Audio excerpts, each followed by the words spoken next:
What follows is not a standard military report. Standard military reports are clean. They have numbers in columns and names in rows, and everything adds up the way math is supposed to add up. They are written by people who were not there, compiled from sensor logs and satellite feeds and after-action summaries filed by officers who had time to sit down and think. This is not that. This document is a reconstruction. It pulls from three separate sources: the personal field testimony of Gunnery Sergeant Reyes Amilcar, recorded 8 days after the events described; the intercepted War Council proceedings of the Veyrath Dominion, recovered from a crashed command vessel 6 weeks later; and the corroborating sensor logs from the UES Meridian, the frigate that was watching everything from 40,000 kilometers up and probably saved all of our lives by doing so. I have tried to weave these together in a way that makes sense. I'm not sure I succeeded. The events themselves do not make clean narrative sense. They are the kind of thing that happens, and then you sit in a room afterward, and someone asks you to describe what you saw, and you open your mouth, and nothing comes out for a long moment because the words for it do not quite exist yet. But we try anyway. Because what happened on Cressida IV in the autumn of 2383, what one man did, in a valley nobody had named yet, on a planet most people on Earth had never heard of, that story belongs to history now. And history deserves to have it told straight. Senior Archivist Delphine Aumeru, United Earth Command, Historical Records Division. Filed March 14, 2387. Part 1, The Question. Field Testimony, Gunnery Sergeant Reyes Amilcar. Recorded, Cressida IV Forward Operating Base, November 3, 2383. Transcribed by Corporal T. Hashimoto, UEC Clerical. Archivist note: the following testimony was recorded in a field tent on the northern plateau of Cressida IV. Background noise includes wind, the low hum of a portable power unit, and what sounds like distant artillery, though by this date, active shelling had largely ceased in Sergeant Amilcar's sector. He declined water twice during the recording. He did not ask how long it would take.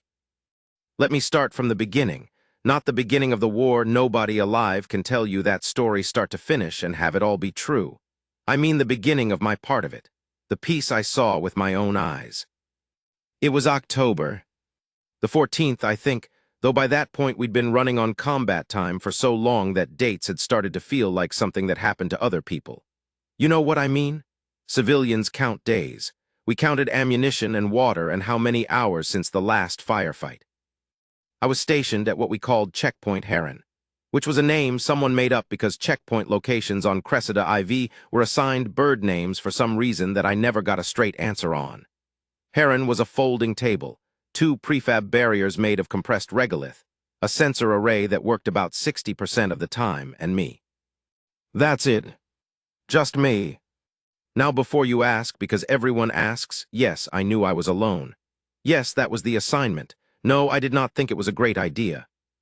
But the Veyrath had been hitting our personnel clusters hard that week, specifically targeting positions with 4 or more heat signatures.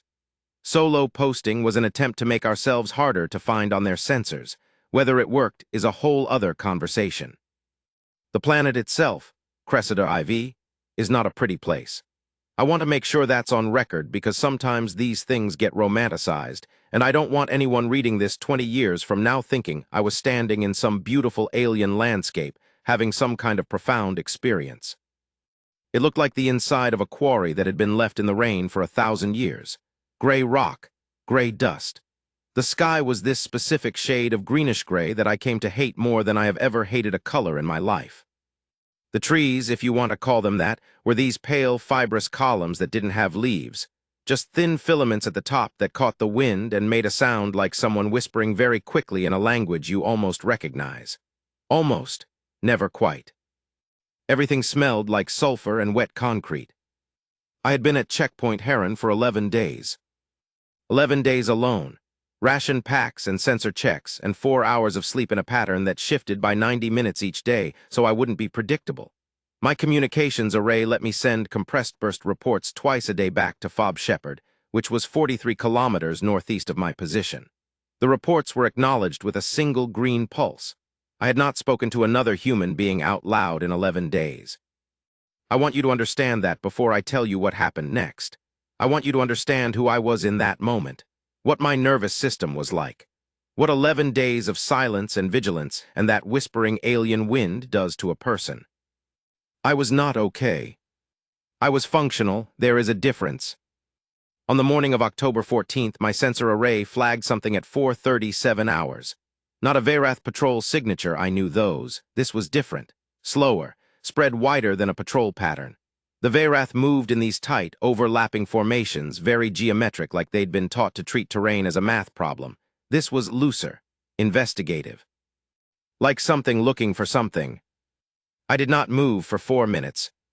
I just watched the sensor readout, cross-referencing it against every pattern in my memory, running through threat categories and trying to decide if the fact that this thing, whatever it was, had not yet triggered my proximity alarm meant it was far away or meant it was very, very good at avoiding proximity alarms.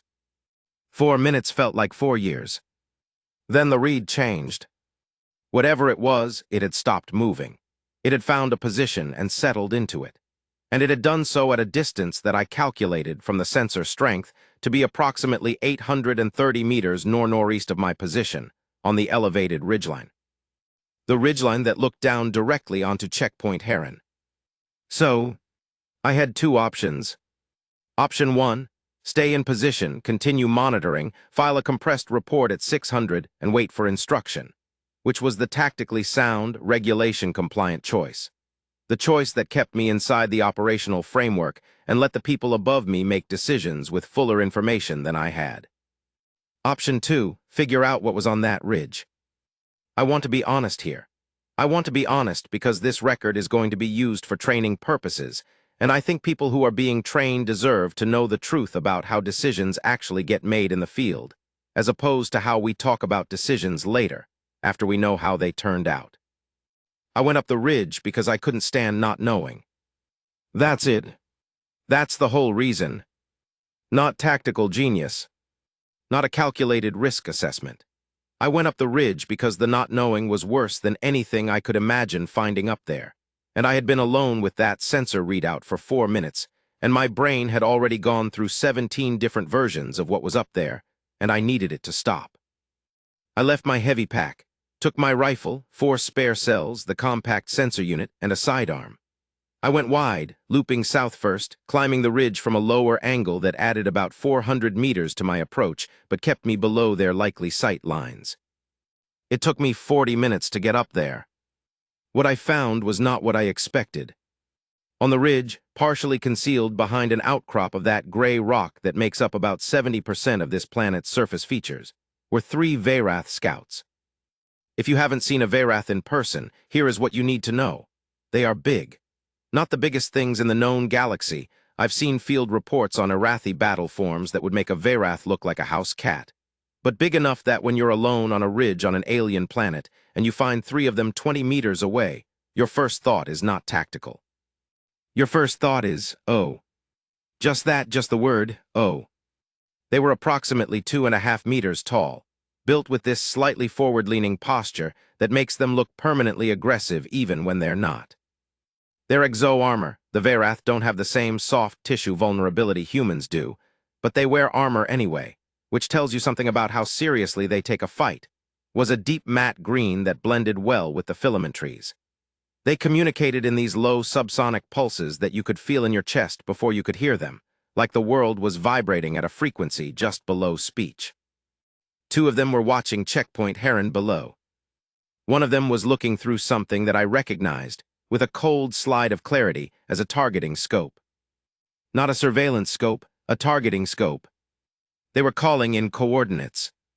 My checkpoint, my table and my barriers and my sensor array, was about 40 seconds away from being reduced to crater, and I was 40 minutes from being able to warn anyone, and my compressed burst transmitter wasn't due to fire for another hour and 20 minutes. So, I want to tell you that I did something elegant.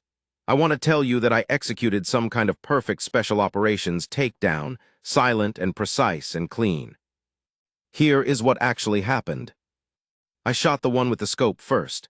Then I went left, because I've found that people, and apparently Verath, tend to react to a shot from the right by orienting right, and going left gives you about a half second of misdirected attention. The second one was turning when I hit it. The third one was fast, faster than I expected, and it got to within about 3 meters of me before I stopped it. 3 meters? I was running on cortisol and the specific kind of calm that the body produces when the thinking parts of your brain have completely surrendered to the moving parts, and it was over in about 8 seconds. 8 seconds. And then I was standing on that ridge in the gray-green morning with 3 very large dead aliens and that whispering wind that I hated, and my hands were shaking, and I thought very clearly, very distinctly, I need to file an incident report. That was the thought, not I could have died, not any of the things you'd expect, just the practical, mundane, slightly absurd thought that there was a form for this and I needed to fill it out. I sat down on the rock. I sat there for probably 3 minutes. Then I took out the compact sensor unit and swept the surrounding area for additional contacts. Found none, photographed the enemy scouts and their equipment for intelligence purposes, stripped what was useful, and went back down to my checkpoint. At 600, I sent my compressed report. At 6:03, I received, instead of the usual single green pulse, a rapid series of bursts that I had to decode manually. The message, when decoded, said, "Confirm contact Kilo 37. You are not alone up there. Maintain position. Reinforcement inbound ETA 6 hours." 6 hours? I sent back a single pulse, acknowledged. Then I sat down at my folding table and ate a ration pack and listened to the filament trees whisper at me. That was October 14th. What happened next started on October 17th. And that is the part that apparently changed things. Part 2, the Valley of Cressida. Archivist note, the following section draws on Sergeant Amilcar's continued testimony, cross-referenced with sensor logs from UES Meridian, orbital position maintained at roughly 40,000 km altitude above Cressida, IV's northern hemisphere during the period in question. All timestamps have been synchronized to standard Terran military time. The reinforcements that arrived on October 15th were not what I was expecting. I was expecting a squad, maybe 2, maybe a small armor unit or at minimum a 4-person recon team to help cover the checkpoint while someone figured out what the Veyrath scouts had been targeting and why. What arrived was Corporal de Staggerma, 22 years old, 3 months out of advanced infantry training, carrying a pack that was roughly the same size as she was and a look on her face like she had run the whole 43 kilometers from Fob Shepherd and was not about to admit it. She saluted, which, in the field, is not something we generally do because it identifies officers to enemy snipers, and said, "Gunnery Sergeant Amilcar, Corporal Germa, I've been assigned as your secondary." "My secondary," I said. "Yes, Sergeant. Command sent me 1 person." "Yes, Sergeant." I looked past her down the ridge approach, thinking maybe there were others following. There weren't. "All right," I said, "you want some water?" "Please," she said. And for just a moment, she looked like a kid who'd been hiking for a very long time, which she was. We had 2 days of relative quiet after that. Not silence, there were patrols in the area, Veyrath movements that registered on the sensor array and required logging and reporting, but nothing that came directly at us. Germa was good at her job, methodical in a way that new soldiers sometimes aren't yet, and she had a quality I've always valued in partners. She didn't need to fill silence with words. We worked well together. On October 17th, at approximately 11:40 hours, everything changed. The sensor array picked up an approach signature at a scale that made me look at the readout 3 times to make sure it wasn't a malfunction. It was not a malfunction. What was moving toward the valley below Checkpoint Heron, toward us, was a Veyrath combat column. Not a patrol, not a strike team. A column. Multi-tiered formation, armor support units, what the sensor was classifying as approximately 400 individual combat signatures moving in coordinated advance formation from the northwest. 400. Germa and I looked at the sensor readout. We looked at each other. "That's a lot," she said. "Yes," I said. "Are they coming here?" I looked at the terrain map. The valley below us was the natural approach corridor to the eastern plateau where Fob Shepherd and 3 other forward bases were located. There was no other practical route that didn't add days to a column's march and put them through terrain that would expose them badly from the air. They're coming through here, I said. For Shepherd. For everything east of this valley. Germa was quiet for a moment. What do we do? She said. I thought about that. The honest answer was I didn't fully know yet, but the first part of the answer was clear. We get on the comm, I said, and we make sure Command knows this column exists before they know we know. The compressed burst wasn't due for another 6 hours. I activated emergency transmission mode, which burns through battery reserves like nothing else and creates a signal that is significantly easier for the enemy to detect, but which can transmit immediately at full strength. I sent everything: sensor readings, coordinates, formation classification, estimated speed, and ETA to valley floor. I sent it all in one long burst, and then I pulled the transmitter array down to reduce our signature, and I waited. The response came 11 minutes later. Confirm column sighting. Grid 7, Tango 9 to 7, Tango 11. Intel matches secondary source. UES meridian repositioning for overview.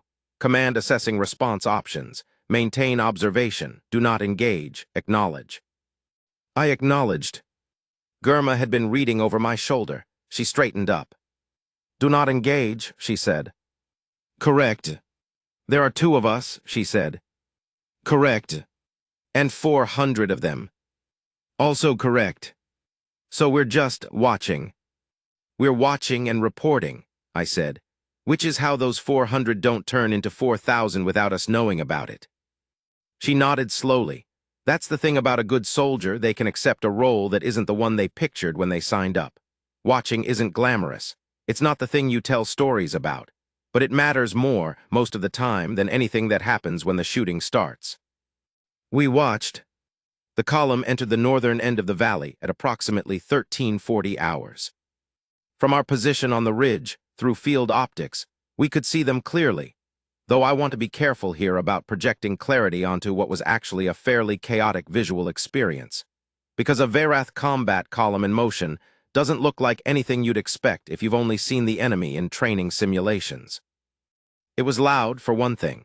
The armor support units, these tracked vehicles the Verath use that have roughly the same footprint as an old Earth main battle tank, but about twice the height, made a grinding, rhythmic sound as they moved over the rocky terrain. And the percussion of 400 sets of feet on gray stone created this constant low rumbling that you could feel in your boots. It was also, somehow, organized in a way that felt almost ritualistic. The Verath have been a spacefaring military culture for roughly 800 years. When they move like something that has been doing this for 800 years. There's a precision to it that is, if I'm being completely honest, impressive. Even when you're watching from a hillside and the thing moving with all that precision is coming to kill people you know. I noted everything: formation spacing, vehicle counts, the positions of what looked like command elements. You can usually identify them by the clustering of personal escort units and the different color markings on their armor. I noted all of it and built it into a second transmission that I held ready. At 1510 hours, Command responded to my first burst with updated instructions. Do not engage. Repeat, do not engage. Air support options being assessed. Surface-to-surface option possible in 4 hours. Maintain position and continue observation. Acknowledge. I acknowledged. 4 hours meant 1910 hours, which meant that column would have been in the valley for 5.5 hours before anything could touch them. In 5.5 hours, at the pace they were moving, they would be close to the eastern end of the valley, close to the plateau approach. I thought about Fob Shepherd. There were approximately 230 personnel at Shepherd at that time. Medical, support, command staff, security detail. Not a fighting force in the way the column approaching them was a fighting force. The security detachment was 40 people. 40 versus 400 combat troops with armor support. I sat with that math. Germa said quietly, "What are you thinking?" I said, "I'm thinking about the geography." She waited. "This valley narrows," I said. "About 2 kilometers south of our current position. The walls come in to maybe 60 meters across, 30 at the channel point." She looked at her own map, looked back at me. "That column can't move through 30 meters of channel 4 abreast," she said. "No," I said. "They have to single out, maybe too wide at best. The vehicles have to go one at a time." That's a choke point. It's a significant choke point, I said. We were both quiet for a moment. Command said do not engage, Gurma said. Command said do not engage, I agreed. Another pause. There are two of us, she said. Yes, and the channel is 2 kilometers south. About that. She was quiet, she was working through it. I let her work. We couldn't stop them, she said finally. No, I said, but we could slow them. The channel is maybe 400 meters long before it opens again. If someone was in the channel causing problems, the column couldn't advance through it without stopping, without reorganizing, without dealing with the problem first. How long would that take them? I thought about the scouts on the ridge, the 8 seconds. Depends, I said, on what kind of problems. Part 3. The channel. Archivist note. What follows in Sergeant Amilcar's testimony is the most frequently cited, most analyzed, and most disputed section of the entire record. Some military historians have questioned the accuracy of the sensor logs. Some have questioned Sergeant Amilcar's account of his own state of mind and decision-making process. The archivist's position is that the sensor logs and the testimony corroborate each other at every verifiable data point, and that questions about psychological plausibility underestimate what sustained operational stress and genuine commitment to a mission objective can produce in certain individuals. The record stands as submitted. I'm going to tell you something honest before I get to the channel. I knew what I was doing wasn't survivable. I want to say that clearly because I don't want anyone hearing this story to think I walked down that hill operating under some illusion that I was going to be fine. I knew. You don't look at a sensor readout showing 400 combat signatures with armor support and think, yes, I can handle this and also make it home for dinner. That's not how math works. What I decided, and I want to be precise about this, was that the math on not going to the channel was worse. Because the math on not going was 40 security personnel facing 400 combat troops on open plateau terrain with no preparation time and no warning and no chance. Versus one person in a channel, slowing the column, buying time. It wasn't a heroism decision. I want to push back against that framing because I think it lets people off the hook. It lets you say, oh, that was a special person doing a special thing, and not look too closely at what was actually happening, which was a person doing arithmetic and acting on the results. The arithmetic said, go to the channel. So I went. I told Gurma to stay at the checkpoint, maintain observation, keep transmitting. She pushed back on that. She wanted to come with me, which I understood. But the observation post had to stay active, and one person in the channel was a problem the Veyrath would have to solve, and 2 people in the channel was just slightly more of the same problem, and the checkpoint was worth more than the marginal increase in my own firepower. She understood she didn't like it. She understood. I took everything useful. Full ammunition load 12 cells for the rifle, 4 for the sidearm, compact sensor unit. 4 fragmentation charges from the demolition kit, which technically I was supposed to have requisition authorization to deploy, but which seemed like a protocol concern I could address after the fact if there was an after the fact. 2 smoke canisters, medical kit, 1 ration pack. I didn't take the ration pack because I thought I'd have time to eat. I took it as a kind of declaration of intention. The kind of thing you do when you're telling yourself, I'm coming back from this. I need food for the way back. It's possible I knew that was a lie. It's possible it was a useful lie. I started south along the ridge at 15:37 hours. The channel was 2 kilometers. I was there by 16:19 hours. From inside, the channel was even more dramatic than it looked on the terrain map. The walls rose about 40 meters on either side, sheer gray rock with occasional shelves and protrusions. I noted the shelves immediately, assessed them for utility, and the floor was relatively flat, covered in the gray dust that gets into everything on this planet, your boots and your gear, and eventually your lungs if you're not careful about filtering.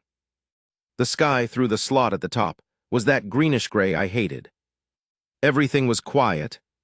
The column was, by my estimate from the sensor unit, approximately 40 minutes out. I used those 40 minutes well. I'm not going to walk through every tactical decision I made in that channel in detail, partly because some of it is still marked as operationally sensitive in terms of the specific methods, and partly because I think the honest account is more useful than the tactical breakdown. What I'll say is, I set up the space the way you set up any space where you have an advantage in knowledge, and the other party doesn't yet know there's going to be a problem. I put things in places. I made decisions about lines of engagement and fallback positions. I identified which of the rock shelves above could be reached and used and evacuated quickly, and which ones would become traps. I thought about the 8 seconds on the ridge. I thought about the 40 security personnel at Shepherd. At 17:12 hours, the forward elements of the column entered the northern mouth of the channel. Archivist note, the following account is partially reconstructed from UES Meridian sensor logs. The Meridian's observation suite was operating at maximum sensitivity during this period and captured positional data, energy discharge signatures, and movement patterns at high resolution.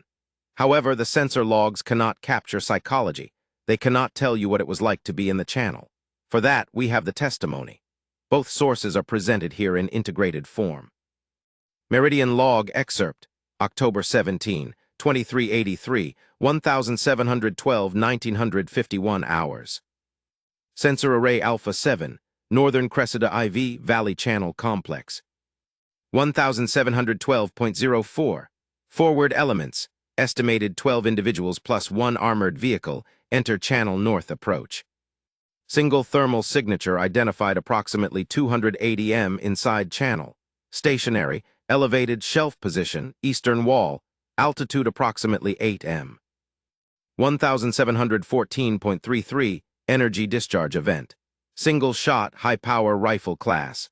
Impact consistent with targeted elimination. Forward element halts. Formation disruption detected. 1715.01. Return fire multiple sources, concentrated on eastern shelf position. No impact registered on thermal signature. Signature has moved. New position. Channel floor western side behind rock formation. 1716.12. Additional discharge events, 4 in sequence. Forward element casualties, estimated 6. Armored vehicle has stopped forward movement, insufficient channel width to maneuver or return fire effectively, blocked by own infantry reorganization. 1718.55. Fragmentation charge event, northern mouth of channel, armored vehicle disabled. Channel approach now partially obstructed. 1719.22, column main body has halted. Formation assessment, command consultation occurring at column center, approximately 800 m north of channel mouth. Column is not advancing. 1721.44, thermal signature, Terran individual, now identified at new position. Channel floor, central prone, behind disabled vehicle. Column forward elements engaged at range of approximately 15 m. Multiple discharge events recorded. 1729, a 12-minute engagement summary. Terran's signature has repositioned 7 times. Column forward elements in channel have taken sustained casualties. Second armored vehicle has attempted channel entry, halted after disabling shot to primary drive unit. Channel mouth is now doubly obstructed. Column main body still not advancing. In the channel, the world was very small. This is the clearest thing I remember, how small the world was. The channel walls meant I couldn't see anything except what was directly in front of me and directly behind me. And after the first few minutes, I couldn't hear anything except the sounds of engagement, and very quickly the only thing that existed in any meaningful sense was the next position, the next shot, the next movement. There's a kind of clarity that comes with that. I don't want to make it sound mystical or profound because it wasn't. It was just the way the brain works when you take everything else away. When there are no choices except the immediate tactical ones, the brain sheds everything that isn't useful and becomes very, very efficient. I was efficient. The first exchange, I took out the leading elements and disabled the vehicle that was trying to push through the mouth. After that, I knew they'd reorganize, change their approach, try to flood the channel with bodies rather than push armor through first. That's what you do. That's what any commander with enough personnel would do, accept losses at the front in exchange for overwhelming the position. But the channel was narrow. 40 meters wide at the broadest point, narrowing to 30 at the throat. Even if you were willing to accept casualties to flood a channel, you couldn't put more than 8 or 10 people abreast through it. And from my positions, I had identified 4 rotating positions that gave me coverage of different segments of the channel floor. I could engage any group moving toward me with significant disadvantage to them. They tried 3 times. The first push came about 12 minutes in. 12 Veyrath, moving fast, trying to use the far wall as cover while angling toward my position. I wasn't at that position anymore. I was 20 meters south, on the shelf I'd identified on the eastern wall, and I was firing from above and behind their angle of approach, and the geometry was terrible for them. They pulled back. The second push, about 8 minutes after that, was smarter. They sent 4 in from the north and created a diversion. I heard it, something thrown to create noise and movement on my western side. It was good. It almost worked. I lost about 2 seconds reorienting to the actual threat, and those 2 seconds meant I was still on the eastern shelf when I should have been moving. I moved after I took care of the 4 in front. I was getting tired. Not in the way people use that word casually. I mean the specific, physiological tiredness of sustained, maximum output physical and cognitive performance, where your hands start to feel like they belong to someone else, and your judgment has to be consciously double-checked because you no longer fully trust it. I thought about the 40 people at Shepherd. I thought still math. Still math, keep the math, don't stop doing the math. The third push was massive. They committed to it. I counted 17 individuals entering the channel before I had to stop counting and start shooting. They came fast and they came spread, and they were using the disabled vehicles as partial cover, and it was very bad for a while. I took a hit somewhere around the third push. Not critical, the armor caught most of it, but one round got through in a way that made my left arm unreliable for anything that required fine motor control. I noted it, shifted my rifle to a one-handed steady and left-hand support configuration that isn't in any training manual, and kept going. Kept going. At some point during or after the third push, I became aware that the column had stopped advancing. Not just the forward elements, the whole column. The sensor unit on my hip was beeping in a way that meant the main body's movement signature had changed, and I checked it in a 3-second window between position changes and confirmed. The 400-strong column was sitting stationary, approximately 800 meters north of the channel mouth. They weren't coming. I didn't know why they weren't coming. I had my guesses, but they weren't coming. And so I held the channel. Part 4, the War Council. Archivist note: the following section is drawn from intercepted communications recovered from the crashed Veyrath command vessel Solithier, 6 weeks after the events at Cressida IV. The recordings were translated by the UEC Xenolinguistics Division under a priority clearance and have been verified as authentic by 3 independent analysis teams. The relevant War Council discussion took place on October 17, 2383, while the engagement at the channel was ongoing. Note on translation: Veyrath communication during this period was conducted in High Dominion tongue, a formal register used for command-level deliberations. The translation provided here prioritizes accuracy over elegance. Some concepts do not translate precisely into standard Terran. Where this is the case, the translator's notes are included in brackets. First speaker HFY, report on column 7.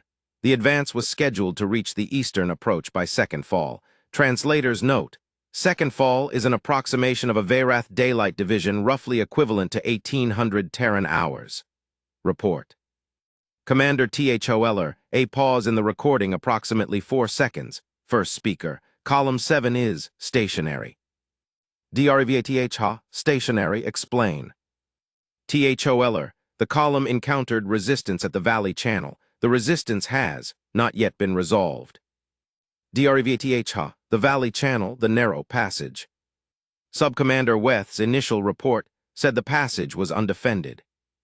THOLer, Subcommander Weth's initial report reflected the situation at time of survey. The situation appears to have changed. DREVATH, what is the nature of the resistance? THOLer, a single Terran combatant has occupied the channel. Long pause, multiple voices in background overlapping. Translation unclear for approximately 8 seconds. DREVATH, a single. THOLer, yes, first speaker. DREVATH, one Terran soldier is preventing column 7 from advancing. THOLer, one Terran soldier has prevented Column 7 from advancing for checking records, 2 hours and 14 minutes at the time of this report. The channel mouth is obstructed by disabled equipment. 3 attempts to push through the channel have resulted in significant casualties. The forward commander has requested authorization to hold position and reassess approach options. Senior Strategist VSSKATH, first speaker, if I may. DREVATH, speak strategist. VSSKATH, the column's mission was stealth advance to strike the eastern installations before the Terrans could reinforce or reposition. That window phrase translates roughly as the moment of blindness, i.e. the window of vulnerability, has now likely passed. A stalled column in a valley for 2 hours will have been detected. The eastern installations are aware. DREVATH, then Column 7 has failed its mission objective. VSSKATH, Column 7's mission objective has been significantly complicated. Pause. DREVATH, by one Terran soldier. VSSKATH, yes, first speaker. DREVATH, strategist. I am going to ask you a question, and I want it placed in the formal record because I want there to be a record of the answer. I want our historians, later, to be able to read what was said in this room today. VSSKATH, as you wish, first speaker.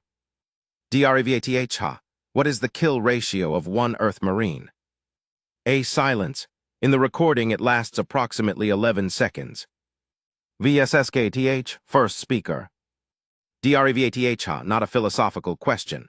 A question for the record, one Terran soldier, against an enemy force of significant numerical superiority.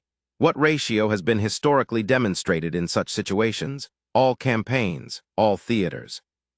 Every engagement on record where a single Terran Marine, infantry, special operations, standard classification, held a position against a numerically superior force. What does the record say? VSSKATH, the record is not encouraging, first speaker. DREVATH, the record strategist. VSSKATH, the documented historical cases of single Terran combatants engaging superior forces.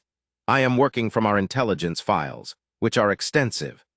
The kill ratios range from a minimum of approximately 3 Verath equivalents per Terran to a documented high in special operations engagements of 47-1. DREVATH, 47-1. VSSKATH, in the highest recorded case, yes, first speaker. DREVATH, and in the channel at this moment, what is the current count? THOLR. Audible discomfort in vocal register. Our forward casualties in the channel approach currently stand at 31. Another long pause. DREVATH, 31 from one soldier in 2 hours. THOLR and 2 armored vehicles disabled, blocking the channel approach. DREVATH, I see. Pause. DREVATH, strategist, speaking as a military professional and for the record. VSSKATH, first speaker. DREVATH, what are the Terrans? Longest pause in the recording. The translator notes this question was asked in a register that does not translate cleanly. It falls between what might be rendered as, what manner of species are these? And what have we walked into? The emotional content, per xenolinguistic analysis, registers as something adjacent to awe, though laced with what the analyst describes as a quality of recalculation. VSSKATH, quietly I think, first speaker, that they are something we have not encountered before. DREVATH, yes. Pause. DREVATH, and the soldier in the channel, is it still fighting? THOLR, as of 20 minutes ago, yes. It has not moved from the position. Our last attempt to enter the channel was repulsed with 4 casualties. The 4th combat unit to attempt the entry returned and reported that the Terran soldier appeared to be wounded and was still shooting. Pause. DREVATH, wounded. THOLR, yes, first speaker. DREVATH, and still fighting. THOLR, yes, first speaker. DREVATH, something that the translator renders as a very long exhalation, though Verath respiratory communication does not map precisely onto Terran equivalents. The analyst suggests this represents a formal acknowledgement gesture. Order column 7 to withdraw to staging position north 7. Recall. do not engage further. Multiple voices overlapping, sounds of surprise or protest. DREVTH, do not engage further. The mission window is gone. We have lost 31 soldiers and 2 armored units to 1 wounded Terran who has not stopped fighting in over 2 hours. This is information. This is valuable information. I will not spend more lives acquiring information I already have. Quiet. DREVATH, and someone get me the full intelligence file on Terran marine physiology, everything we have, because I want to understand how a species produces this. VSSKATH, first speaker, if I may offer an observation. DREVATH, speak. VSSKATH, they produce it the same way they produce all their other improbable things, by deciding to. By word does not translate cleanly. The analyst's best approximation is refusing the mathematics of their own smallness. They are small. They are soft. By every biological metric we have, they should not be here. They should not have survived contact with any of the older spacefaring species. They should have been absorbed or destroyed 100 years ago.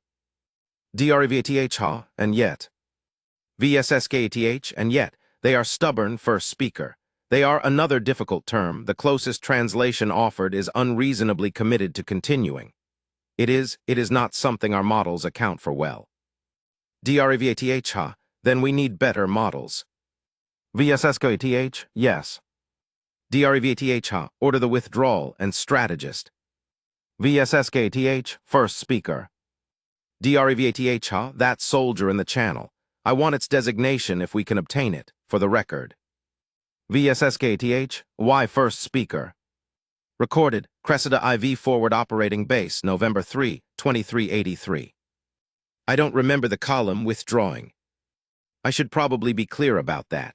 There's a gap in my personal timeline from approximately 1900 hours onward, where I know things were happening because the sensor logs tell me so. But I don't have a clear first-person account of them because I had stopped being fully present in the operational sense. The arm was worse than I'd let myself acknowledge. The shot that got through the armor had done something complicated that I later learned involved a bone fragment and a lot of blood that I'd managed not to notice because I was busy with other things. And at some point in the evening, the blood loss crossed a threshold my body couldn't compensate for, and things became unclear. What I remember is the dust, the gray dust of the channel floor. At some point, I was sitting against the western wall, and the dust was doing something interesting with the last light coming through the slot at the top, turning it slightly gold, which was the first time I'd seen anything on this planet that wasn't gray or gray-green or some variant thereof. I thought, that's nice. I also thought the column stopped. Because the sensor unit was still working, and I could see on the readout that the 400-strong formation had halted, and then had begun moving north, and the movement was not the movement of a force reorganizing for a new approach. It was withdrawal movement. Clean and deliberate, and going away from the valley, going away from the plateau, going away from Fob Shepard and its 40 security personnel and its 230 people. Going away. I thought about Germer at the checkpoint. I thought, I need to tell her. I got the transmitter out. I sent a burst. I'm not sure what I sent. I have a vague memory of composing the message, but not the specific words. The after-action record shows that what command received from my transmitter at 1923 hours was, column withdrawal confirmed, sensor unit Alpha Grid 7 Tango, channel secure. I think I need to sit down. Corporal Germa was apparently already moving by that point. She had watched everything she could see from the checkpoint, had been transmitting updated reports to command every 15 minutes, and had apparently made her own tactical assessment that the situation had changed enough that the order to maintain position was superseded by the order to support Allied personnel. She came through the channel from the north, stepping over things I won't describe in detail, and found me against the western wall with the sensor unit in my hand, and what I'm told was a fairly alarming expression on my face. She sat down next to me. "You're bleeding," she said. "I know," I said. "A lot. I know." She had medical training. Everyone does. And she got the kit open and started working while I sat there and watched the gold dust in the air. "They left," she said while she worked. "They left," I confirmed. "Why did they leave?" I thought about that. I thought about the math I'd done and then done again and then done again in the channel, that stripped-down arithmetic of positions and angles and timing. I thought about those 8 seconds on the ridge. I thought about something my training instructor had said once, years ago, about the nature of deterrence. Because the math changed, I said. She was quiet for a moment. What maths? Their math, I said. They came into this valley with a calculation. The calculation was column of 400 against plateau security force of 40, outcome favorable, objective achieved. But then there was the channel. And the math in the channel, the math for them, the math in the channel was, every minute you stay in this valley, this costs you. And you don't know when it stops costing you. You don't know where the bottom is. And that's the thing about that kind of math. When you can't see the floor, you don't know how far you're willing to fall. She finished with the arm. She was good at it. Can you walk? She said. Eventually, I said. We have extraction coming. 2 hours. 2 hours is fine, I said. We sat in the channel for a while. The gold light faded and the slot at the top went back to gray-green and then dark. Somewhere above us, the meridian was repositioning and logging everything and transmitting to Earth and doing the things that orbital platforms do. Somewhere to the north, column 7 was marching back to wherever it had come from. I said, how many were there? On the sensor, she said. Final count I had was 408 before they stopped moving, and I had to estimate. 408. And the channel. 33 casualties on their side by my log count, she said, before they stopped pushing. I didn't say anything to that. Sergeant, she said after a moment. Yeah. I've been doing the math. I know. It doesn't quite, she stopped, started again. The math doesn't quite make sense from I know it happened because I was watching it happen, but it doesn't quite. I know, I said. How did you? I didn't think about how, I said. If you think about how, the numbers are wrong. The numbers are wrong in a way that stops you from moving, so I didn't think about how, I thought about what. What's the difference? How is you against 408, I said. What is? This valley needs to stay closed for 2 more hours. She was quiet. 2 different problems, she said. 2 very different problems, I said. One of them is impossible, one of them is just hard. The extraction bird arrived at 21:19 hours. I remember the landing lights, but not much else after that. The bone fragment had done its damage, and the blood loss was enough that I was somewhat more absent than I'd been willing to admit. I woke up in the Fob Shepherd Medical Bay 41 hours later to learn that Corporal Gurma had written a report that used the phrase, exceptional valor under impossible circumstances, which I am told made the rounds in command and generated a fairly significant amount of discussion. I also learned about a week later that the Veyrath had not resumed their advance on the eastern plateau. Not that week, not that month. The column had gone back to staging, and a number of command meetings had happened, and assessments had been made, and the advance on the eastern plateau did not happen. Not because of me.